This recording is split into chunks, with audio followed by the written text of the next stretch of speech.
এই শীতের মৌসুমে আজ হঠাৎ খিচুড়ি খেতে মন চাইলো, তাই একদম সিম্পলভাবে রান্না করেছি। কারণ এর সাথে কয়েকটা আচার ট্রাই করব। আর এই আচারগুলো আমি নিয়েছি স্বাদবাড়ি পেজ থেকে।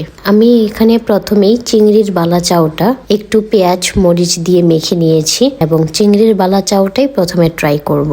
এর সাথে গরু মাংসের আচার এবং সবগুলো আচার অল্প পরিমাণে নিয়ে নিব। প্রথমেই আমি গরু মাংসের আচার দিয়ে খাবো, আর এটা আমার জীবনের প্রথমবার। সত্যি কথা বলতে গরু মাংসের যে আচার হয় এবং এতটা সুস্বাদু তা আমি না খেলে কখনই বুঝতে পারতাম না। এরপর তাদের চিংড়ির বালাচাওটা নিলাম, যেটা একদম চানাচুরের মতো মুচমুচে ছিল এবং কি বালাচাওটা কিন্তু আমি জীবনে প্রথমবার খেলাম। তো একটা জিনিস বুঝতে পারলাম, তোমরা যারা মুখে স্বাদ পাচ্ছ না তারা অবশ্যই এই বালাচাওটা ট্রাই করবা।